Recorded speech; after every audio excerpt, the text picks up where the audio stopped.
Hello, friends. Welcome to episode 1110 of the Juicebox Podcast.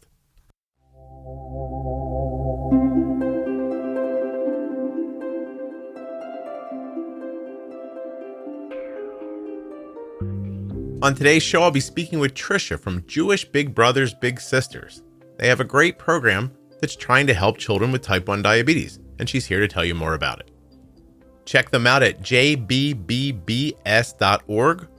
or if you're interested in donating your time, 781-516-2090. Nothing you hear on the Juicebox Podcast should be considered advice, medical or otherwise. Always consult a physician before making any changes to your healthcare plan. If you're not already subscribed or following in your favorite audio app, please take the time now to do that. It really helps the show. Don't forget to save 40% off of your entire order at CozyEarth.com. All you have to do is use the offer code JUICEBOX at checkout. That's JUICEBOX at checkout to save 40% at CozyEarth.com. If you're looking for community around type 1 diabetes, check out the Juicebox Podcast private Facebook group, Juicebox Podcast, Type 1 Diabetes. But everybody is welcome. Type 1, Type 2, gestational, loved ones, it doesn't matter to me. Today's episode of the Juicebox Podcast is sponsored by the Contour NextGen blood glucose meter. This is the meter that my daughter has on her person right now. It is incredibly accurate and waiting for you at contournext.com/juicebox. This episode of the Juicebox Podcast is sponsored by AG1. Drink ag1.com/juicebox.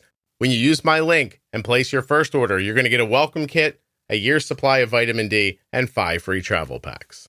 Hi there. My name's Trisha, and I'm coming from Jewish Big Brothers Big Sisters of Greater Boston. We're a mentorship agency, and we've started a type 1 diabetes program.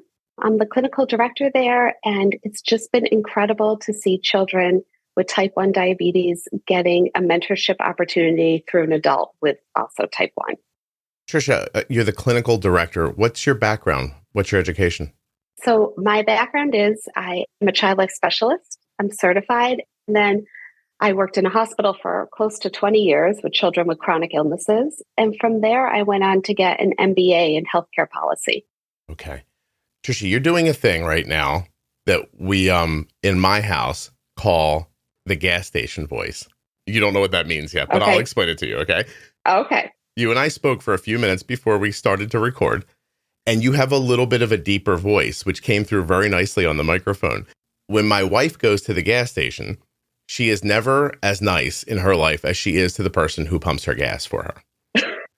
And she goes up a couple of octaves to show people how kind she is. We don't know the psychology behind it. We just call it Kelly's gas station voice. Anyway, when I asked you to introduce yourself, you went into your gas station voice. Okay. By the way, this is all staying in, so don't be embarrassed. We're just talking. But you went from Sure. like this kind of like resonant voice to like, hi, I'm Trisha. And I was like, oh, that was interesting. And the mic's not picking it up as well as when you just talk normally. Oh, So, no. yeah, Okay. so just All right. be I'm yourself. going back to my other voice. Be yourself. You don't have to be nice or anything. Don't worry. It's we just want to talk to you. Do you know you do that? No, I didn't. My wife says she doesn't know either, but she turns into Mary Poppins at a gas station. Oh, goodness. It's fan. It's See, around here, we don't have anyone pumping our gas. So I've never paid attention there, but all right. When I moved to New Jersey, I was like, I got out of my car the first time and the guy's like, hey, we pump the gas here. And I was like, I'm from Philly. I pump my own gas. Like, I don't know what you're talking about. And he goes, it's a law. And I was like, it's my car. I'm going to pump my own gas. And I still do it in Jersey. Like, I'll pull up and just get out and do it. But apparently they say it creates jobs. That's great. I'm for creating jobs. Anyway, Yep. You can just be just relax. Okay. Relax. And I'm going to pick you through it. So you're from the Jewish Big Brothers Big Sisters of Boston. Is that the name? Yep. Okay. Of Greater Boston. Of Greater Yeah. Boston. And you guys, is this a newer program or is it something you've been doing for a while? So it's a brand new, well, it's been around, we've been around for a year right now doing this program per se. Mhm. Our organization's been around for over 100 years. Wow. So we're getting it off the ground and we're having a lot of traction. It's just been really fun to see the growth of it. Very nice. And how long have you worked there? I've been there for a little bit over a year. Okay. And tell me again your background. You're something with education. Sure. I'm sorry. So my background is I'm a child life specialist. I worked in a inner city hospital with children with chronic illnesses for close to 20 years. Oh. And from there, I went on and got an MBA in healthcare policy. How do you get into that originally? It's a long story, but it started when I was a child with a family friend whose daughter had a brain tumor. And I spent a lot of time in the hospital with her and got to see the child life people coming in and out and working with her, and thought, this is what I want to do. So I knew from a very young age where I wanted to go in life. Mm. And then now it's just morphed over the years into how I've taken that on. Describe the job in hospital a little bit. What did you do there? Sure. Child life specialists work with children that come in. So either they come in through emergency, surgery, they're sick, whatever it may be. And we help children understand what's going on with them at the moment. So helping not just the child, but the child comes with a family. So helping the child and family from the beginning to the end of their hospitalization. If they need tutoring in hospital, if they're having a hard time taking medication, if they don't understand their diagnosis, if they need help around procedural support, if family needs help around procedural support, child life people are there to teach kids about what's going on at that very moment and break it down to them so it's developmentally appropriate. Oh, so ironically, you're almost like a big sister in that situation, like the person in the family who's level-headed in the moment and can be helpful. You got it. Yeah. Oh, that's interesting. Okay. So you go back, you get an MBA. That sounds heady. I know. Well, because then the management shift changed a little bit, and I ended up managing the program in the hospital, and I had an incredible supervisor who was a mentor to me. Okay. And she really pushed me to reach my fullest potential. And we talked about like higher ed. She knew I wanted a master's, and we talked about what the next steps were. And she really helped me to understand how an MBA would be helpful to me as I went forward in life. It's really something when you meet somebody in a work scenario that's actually interested in helping you get better or rise, in the organization, because that doesn't always happen. You don't always find a mentor. Sometimes you find people who are just happy to, keep their foot on your throat so you can't move up and get past them. And that it's a real thing, and it holds people back. So it's wonderful when you see somebody, doing the kind of the right thing in that situation. Is there something that happened during that time at the hospital that got you focused on type 1, or no, right? Like you just, how did you make it to the other? How did I make it here now? Yeah. So no, I didn't. I mean, I worked with children with diabetes in the hospital, but never specifically that was my full population. My real population that I focused on there were children with sickle cell disease. Oh. And helping them transition from pediatric care to adult care, which was a big thing because when you're a child with a chronic illness, the pediatric world is very different than the adult world is. Mm.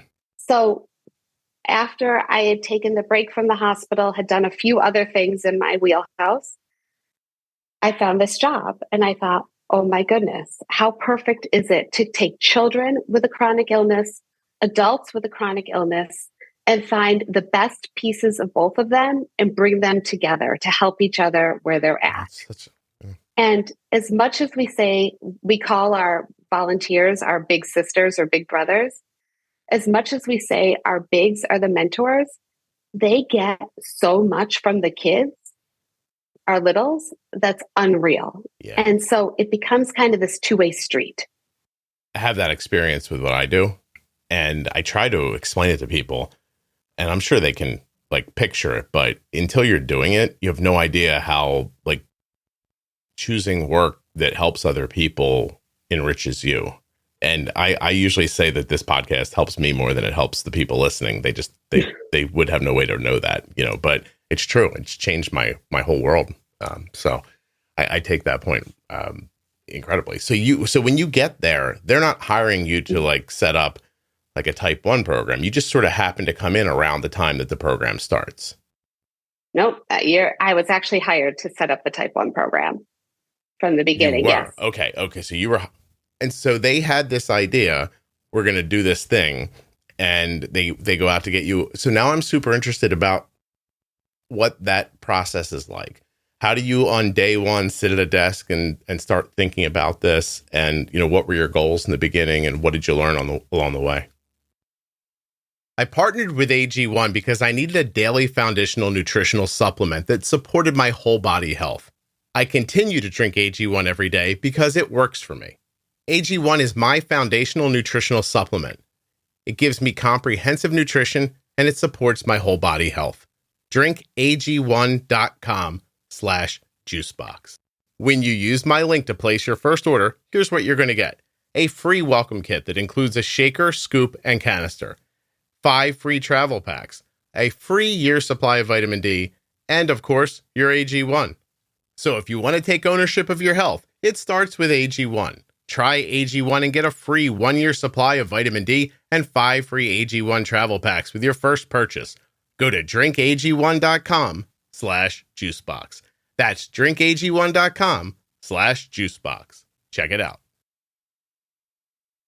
contournext.com/juicebox. That's the link you'll use to find out more about the Contour NextGen blood glucose meter. When you get there, there's a little bit at the top. You can click right on blood glucose monitoring. I'll do it with you.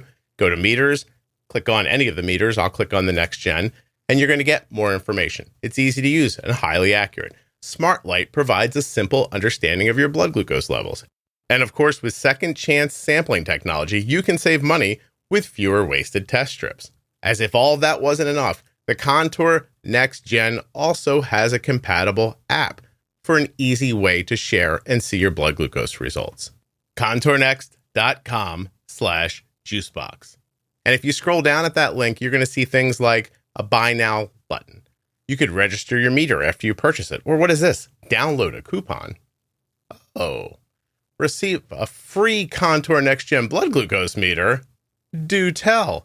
contournext.com/juicebox. Head over there now. Get the same accurate and reliable meter that we use.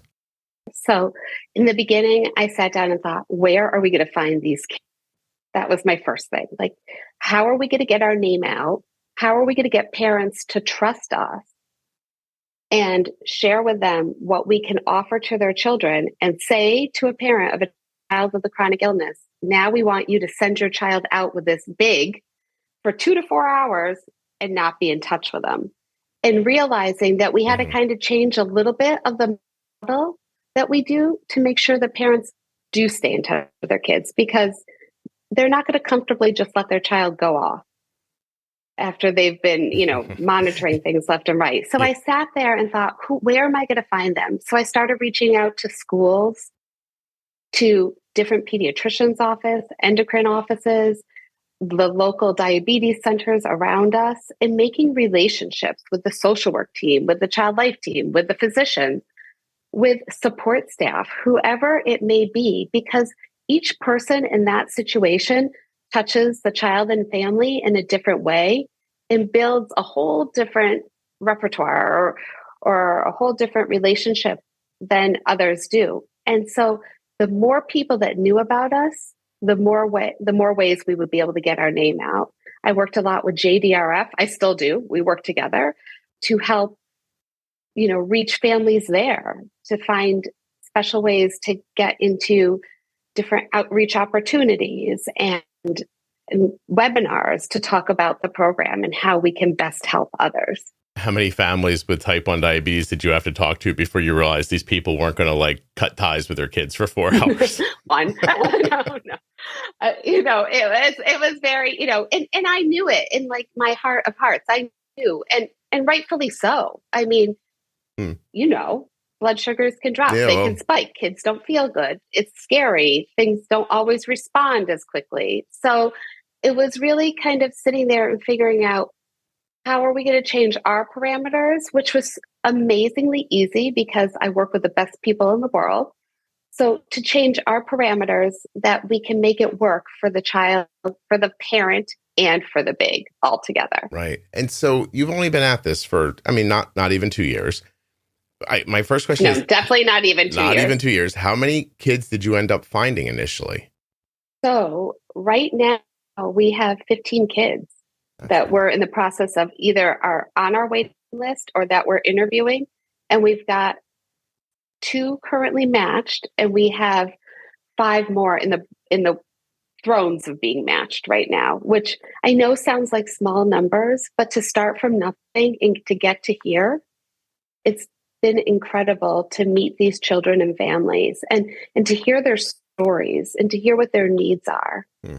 And then also to meet the volunteers on the same token. We've got volunteers waiting. So it probably sounds to you right now like, why does she have kids waiting and volunteers waiting? But it's because when we make a match, we make it based off of so many things. So geography is number one. If they're not going to live close enough to each other, they're not going to be able to see each other. The second thing is personality characteristics. We like to really think about the child and the volunteer to see how we can put them together that works well for them. Right. Have to have the same likes. So there's so many different pieces of the puzzle that really go together to figure out what a match is going to be. And I am super strong on this. I will not budge. We don't make a match unless we feel it's going to be a good one. Because there's no point in getting a little's hopes up and a big's hopes up for it to fizzle. I'm going to ask a chicken and the egg question here. So what came first? Did you have adults with type 1 who were like, hey, match me up with a kid with type 1? Or did you have kids with type 1 and you realized they need a different understanding than maybe some other people do? So first came the kids pretty much. And we had a couple adults, but first came the kids. Okay. And it was really just getting to know them, thinking about too, down the road, what else can we provide for them that can help them throughout their life and throughout going from a young child. The youngest child we enroll is 7. So going from a 7-year-old up to a teenager and beyond, and how can we help support them along their journey? Are you seeing children whose care is not stellar at home meeting up with adults who really understand diabetes and helping them along? So we see both, truthfully. We see children who do have more struggles at home because of their family life.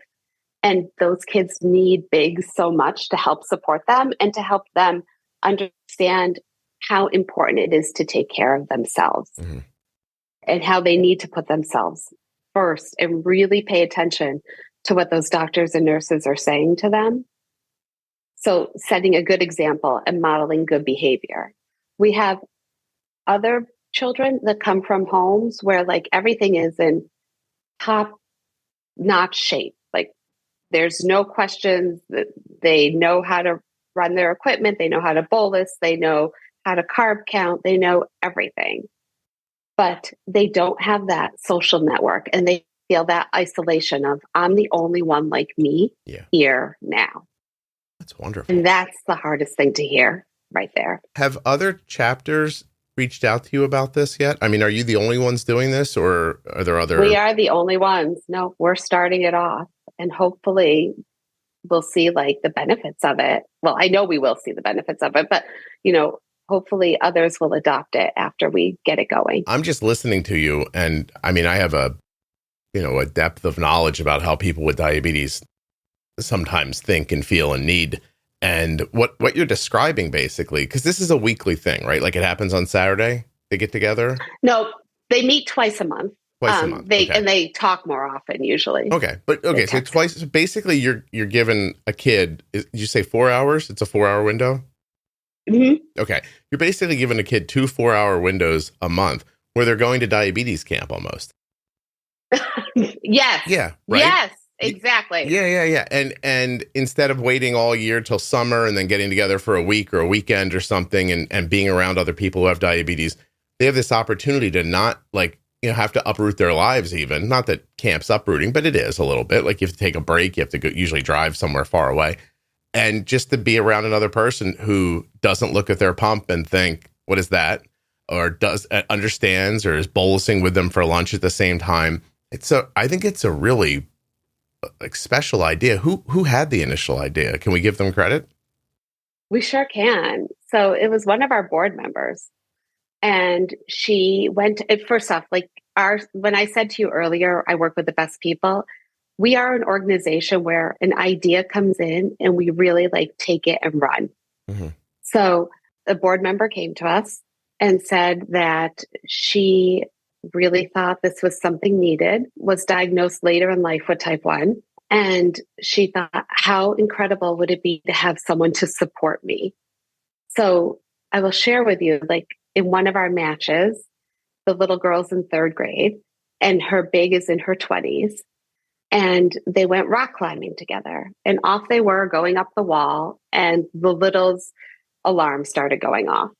And so the big said to her, let's take a break. Let's fix what's going on, and then we'll get back to it. And she looked at her and said, but I hate being the only one beeping all the time. And lo and behold, as she said that, the big's alarm started beeping as well. So that was like meant to be, I guess, for that very moment. But they had been matched for over 8 months. And it took to that moment to get to the point where the first real full-blown diabetes discussion happened, because we don't want to push it down their throat. And like I said earlier, we want them to be comfortable. Yeah, it finally came up and just happened organically. And the kid... It was amazing. Yeah, it sounds like... By the way, I have to ask you, how long were you at the organization before you intrinsically knew to say big and little when you were talking about adult? I'm assuming it took months. It took, because I switched back. I'm terrible. This is where I'm terrible. I switched back and forth. With the families, I'm always big and little, but then with other folks, I'm volunteering kids because I want them to understand what I'm talking about. Because as you're doing it, my brain like rubs against it every time. Like, what is she saying? I'm like, big is adult. I have it. Don't worry, I got it. Big is the volunteer, little is our kid. Gotcha. That's a great example of, you don't rush, right? You don't get together on day one and go, hey, diabetes, huh? Me too. It just like you get together and then it comes up naturally because it was going to. It sounds like they both got active and their blood sugars fell. And then they can have that conversation like that. And you can tell even through your retelling how much the kid wanted to say that, probably. Like how important it was for them to maybe be able to unburden themselves to somebody who they were like, oh, this is a person who will actually understand this.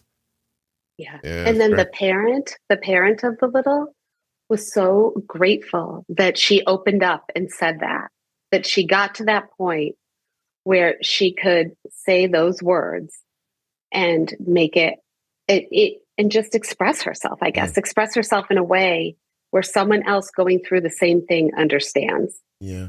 Now these two are like the Bobbsey twins, and they set their background screens so they have the same pictures when they're out, and they do this and they do that together. But it's morphed from this friendship that obviously is the beginning of the relationship and how the relationship starts into a support system for diabetes. That's really something. How much are you figuring out as you go? Like, I'm sure with 15 kids, it perhaps hasn't happened yet, but eventually you're going to identify a child with an eating disorder. Like, are you able to, like, do you have services in mind already where to guide people to? What about when you meet somebody who can't afford, I don't know, insulin or supplies, or what happens when you meet people who are just like, A1Cs are incredibly high and they don't know what to do. And it's more than just the big little like setup can help with. Do you have? Sure. Yeah. What are you doing for that? So we do work a lot with different wraparound services and the local hospitals as well. We've really partnered with them, especially I would say Children's Hospital has been incredible to partner with because we can share information back and forth. So the first thing, on enrollment, they sign release forms so that we can talk to people, which helps us dramatically. So if a situation comes up, then we can go back and discuss it. We have had the A1C thing where A1Cs are out of control. And that's something the hospital works directly on with them.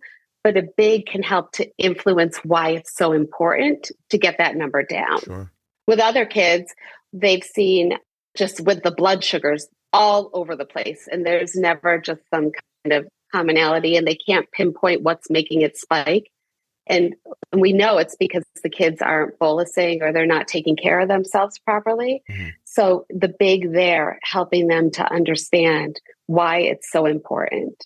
So if we know, like when we do this interview with the little, we do it with their parent or guardian and the child themselves. The parent or guardian we meet over Zoom, It's a great conversation. We do it when the kids aren't around, so the parent guardian can say whatever they need to say and get it out. Yeah. And then we go in and we meet with the child face to face. Just a lot of things being accomplished here. Yeah, it's really comprehensive program, very comprehensive. And when we meet with the kiddo face to face, or our little, I'm going to switch my words. Here we go. When we meet with our littles, we ask them a lot of questions, and especially around their care for diabetes, finding out exactly where their comfort level is. And I mean, I'm sure this is not a surprise to you, but so many kids report back on bullying. One girl told me her class called her the weird robot, and they didn't want to sit next to her because of her robot device. I mean, it's just working through these kind of boundaries and these breakthroughs. The most criminal thing there is that kid's burn is terrible. The weird robot. Like, what kind of a dig is that? It's just not well thought out. It's low level. And where's the teacher in that situation, Trisha, too? Trisha, it's subpar bullying at best. I don't like it, but still. It is bullying. It's 100%. It's not even. It's bullying. I have a question that I want to. It's just in my mind, and I want to get through it. Like, so, I have to admit, when you reached out to me, I thought Jewish big brothers, big sisters. I didn't know that there were. I just thought there was big brothers, big sisters. But you're not like if I have a kid in the greater Boston area and they're not Jewish, you help them as well, right? Like, it's not. Thank you for asking that, because I did not say that at first. We serve everybody. So we serve, even though we are Jewish Big Brothers, Big Sisters, we are an affiliate of the Big Brother, Big Sister Association of America. We serve everyone, regardless of race, religion, ethnicity, identity, orientation, etc. If you are in need of a service, you come to us and we will start working with you. Similar to like when you hear Catholic Charities, for example. Right. That's an organization that helps everybody. It's not, it's the way it's run. I say, okay. How long has it been in existence? So Jewish Big Brothers, Big Sisters has been around for, I think we're up to 104 years right now. Wow. Okay. Well, long-standing, prominent agency. Yeah. Well, so what made you want to come on the podcast? To get the word out? I wanted to spread the word about what we're doing and for people to reach out if they have questions or if they have ideas. I wanted to just share this service that's out there for people in the greater Boston area. And I will say we serve over 90 cities and towns. So from like out Western Mass a little bit, all the way up through the North Shore and the South Shore. So we go everywhere. Everywhere that's freezing cold in the wintertime. I know where you're talking about. It's it's a little chilly today here, but we don't have snow yet, so we'll keep it that way. Let's kind of take a second here. Can I give the phone number from the website? You sure can. Excellent. Yes. 781-516-2090, or it's jbbbs.org. Is that correct? Yes. Okay. Yes. And right from our website. No. J3bsandS.org. And right from your website, what? You can find the type 1 diabetes program. There's information to enroll. There's a direct link that they'll get to me. And then we'll be able to set them up and get them going. And there's no cost. Is that correct for the child? This is a totally free service. Right. Yep. There's no cost to the child or family at all. And the adults are donating their time? They're donating their time, and truthfully, they're also donating their money and paying for any outings they go on with the children. I got you. So I go rock climbing, and there's a charge to get into the something. It's on me as the person who's setting up the excursion. It's on you, the big. Yep. Okay, gotcha. All right. Well, that all makes sense. Yeah, because geez, if you were paying for it, I'm like, where would I go? Maybe get a nice meal, get a steak. We'll start slow in the morning. You know what I mean? Like, there you go. We'll keep going all day. But yeah, no. Sorry to burst your bubble. No, I didn't imagine any differently. Actually, I just wanted to make sure people understood that they'd be donating. Yeah. So you're looking to hear from children who are looking to be paired up, and you're looking for adults who'd like to donate their time as well. You got it. I'm looking for both. Okay. Well, I'm going to just say this. I feel personally responsible now to make sure people reach out to you. So if you're listening and you fit into one of these buckets, like, give it a try if you're interested. I mean, what could it hurt to reach out and talk to Trisha a little bit and get some more information, right? Right. Yeah. I mean, it's really like, truthfully, people involved in our program will tell you that this is a gift. And we are only here to help serve people and to make things better for kids so that they're more comfortable in their own skin and that they feel good about living with a chronic illness. The one thing I said when I first applied to work at Jewish Big Brothers Big Sisters was that I never want a child to feel like their illness owns them. Mm-hmm. I want the child to own their illness. Yeah. No, that's wonderful. And I feel by giving them a mentor, it's something that can really help to teach them how to take control and how to feel good about what's going on in their situations and feel as though they can live with type 1 a successful life, which we know is possible, and to make it through all the different ages and stages with someone by your side.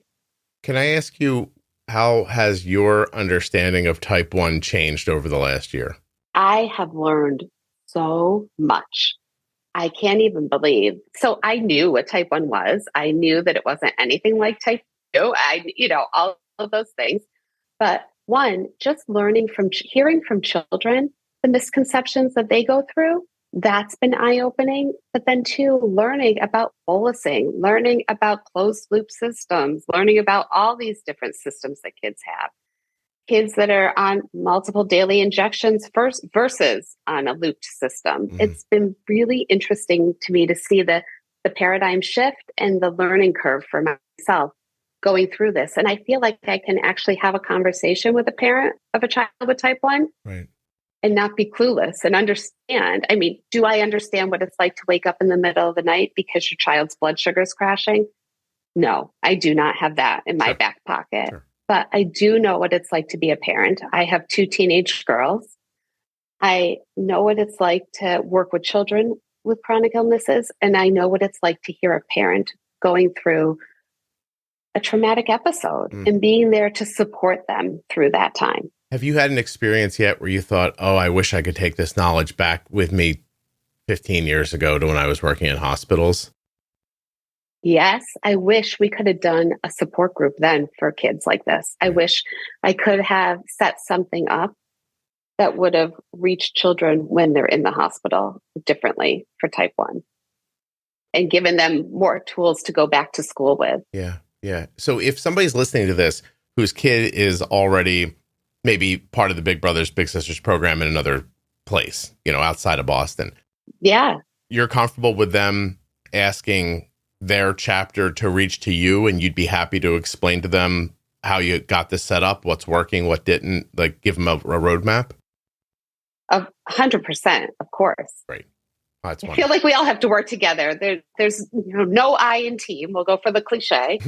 And we need to, it's everyone's here. If your child's involved in a Big Brother, Big Sister program, they're in it because you knew they had a need for something.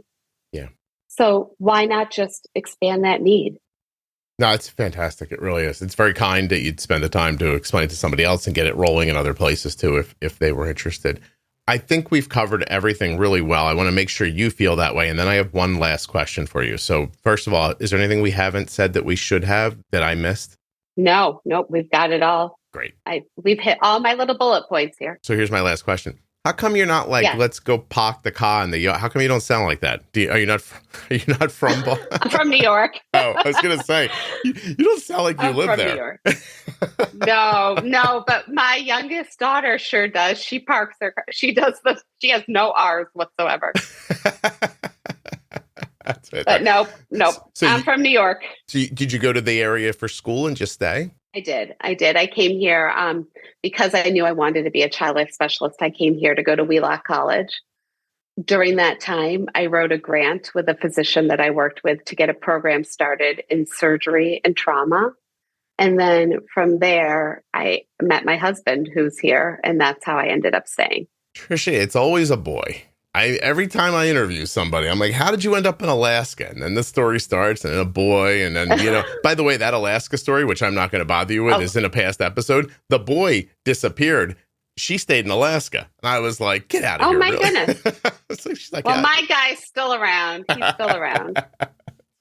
Oh my God. Okay. Well, That's funny. Please, I hear some stories. I genuinely appreciate you taking the time. I really appreciate you guys reaching out, actually. I'll tell you something that's backroom that you would know. A lot of people reach out to me to get their thing out in the world. And there are times where I'm like, it's business related or something. I'm like, I'm not here to shill for your business. And I don't do stuff like that. But boy, when I got your initial note, I think I misunderstood it at first. And then you guys were persistent, which I appreciated, because then when I really dug into it, I was like, this is something I'd like to really get behind. So I appreciate the effort that you put into getting on the podcast. And by the way, this is not an invitation for other people who I've said no to come back and try one more time. But I have to say, Tanya, my colleague who first initially reached out to you, she is just above and beyond. And she's our director of recruitment and engagement. And she's the one that helps me find our bigs. And without her, we work hand in hand together. Yeah. Without her, I wouldn't be able to do this. So I have one last question. Sorry, I know I said I had one last question, then I'm going to ask another one. You can have 10 last questions. Thank you. How's that? What about a scenario like me? Like, I'm not offering to come to Boston, but I'm just using me as an example. I do not have type 1 diabetes, but some people might argue that I might make a fantastic mentor for somebody with type 1 diabetes. So could a parent of a child with type 1, whose maybe kids have kind of flown the coop or I guess gone to college, could they be a big for a young person with type 1? Are there worlds where you match type 1s with non-type 1s that still have a lot of information about diabetes? You haven't thought about that one, have you? Can I tell you, I don't know. I honestly, I'm going to be honest. I don't know. We haven't explored that avenue yet. Well, there's my little bit for you. Maybe that would be helpful. All right. Yeah. I'm going to take that back to the table. Yeah. Get some empty nest mom with a ton of energy. Release them on one of those kids. They got all that energy. They don't know what to do with. Trust me. They know a ton about diabetes and they might not have anything to do with it anymore. Anyway, I don't know. Maybe it wouldn't work out, or maybe it doesn't fulfill the exact calling of the idea. I mean, as I think about it, maybe it doesn't, but I don't know. I just want to throw it out there. The reason why I was I'm never a straight off no person. But the one thing I can think of is there is so much comfort in a child wearing a blood glucose monitor, seeing an adult wearing it as well. There's this kind of bond that happens immediately by seeing that. Yeah, it very well may not be a good fit for the overall idea. It just occurred to me, and I wanted to ask. So thank you. But as support for the parents, the other parents that have younger kids, to talk to a parent who's gone through all of this. Trisha, you're going to make more work for yourself. A big on big program, a parents of kids with type 1 program. Who knows? You never know. Right. I mean, I just said to you, I never say no right away. Yeah. So, well, listen, that's also not a bad. I mean, look, there might be other places already set up to cover those things, but what I'm thinking is if you have 15 kids who are in your program, let's just pretend it was 16. Now you have 8 parents and 8 parents who you could maybe put together. That might not be difficult, and it might be valuable and needed and desired by those people. I have my Facebook group adds 150 new people every 4 days. Wow. Those are people who do not have community and generally speaking are looking for community and support. So I think even that's a good idea. You could get into all kinds of side hustles here. I know they're not called side hustles when you're doing it for an organization. We could get all different kinds of programs going, but you never know. That's a nicer way of saying it. Yeah, but you could do. You're from Jersey now. You can do your side hustle and I'll program it. Oh, How's please! that? I have side hustles. I have side hustles. I'm all over the place trying to stay above water. But okay, well, Trisha, this was really nice of you to do. Give me all the information again. What's the website? And one more time. Sure. So our website is www.jbbbs.org. And you know what? You gave a different phone number. You gave our direct line phone number. I don't know. I'm a terrible person. I don't know our direct line number off the top of my head. By the way, I don't think you're a terrible person. 781-516-2090. There you go. All right. That's why we work together. See, teamwork already. Trisha's like, I know my phone number. I don't know. Are there other ones? Well, right. I know my cell, but anyway. Please ask me my kids' cell phone numbers. I have no idea. No, No, you're going to say to me, excuse me, I have to put their name in their contact, and I'll let you know. Yeah, I have absolutely no idea. All right. I really do appreciate you doing this. Can you hold on 1 second for me? Absolutely. Thank you. Absolutely.